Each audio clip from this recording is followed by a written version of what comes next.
J'avais envie de vous parler un peu, de vous expliquer pourquoi je m'appelle Silence. C'est plus qu'un mot, c'est une partie de moi. Je suis quelqu'un qui observe, qui écoute, qui analyse. Dans ma bulle, perdu dans mes pensées, j'apprécie le calme, la tranquillité et la simplicité. Il en résulte que je suis plutôt en retrait par nature, chose qu'on m'a souvent reprochée.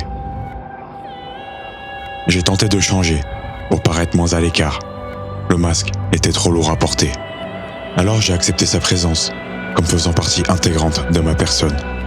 Depuis, il ne cesse de me fasciner. Au fil du temps, j'en découvre de nouvelles facettes. Chaque jour, j'essaye d'en faire un peu plus une force.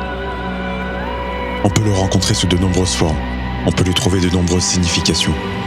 Selon les contextes, on ne le ressent pas de la même façon. Sans la tension qu'il instaure, l'orage n'aurait pas la même grandeur. De la même manière, sans lui, les paroles n'ont que peu de sens. Il représente une forme d'équilibre.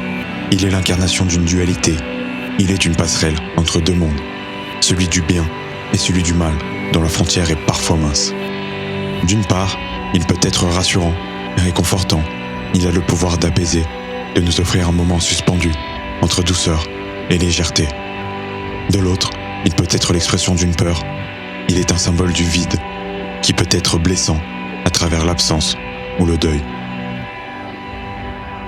Dans mon nom, signe de cette ambivalence, se trouve côte à côte un E et un A. Ce dernier est emprunté à mon patronyme, venu se glisser ici, au milieu de ce mot, telle une erreur qui le rend unique.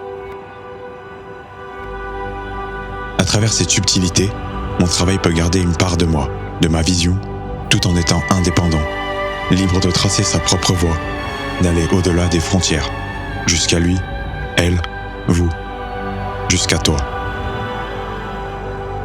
Tu sais maintenant ce que représente le silence, à mes yeux.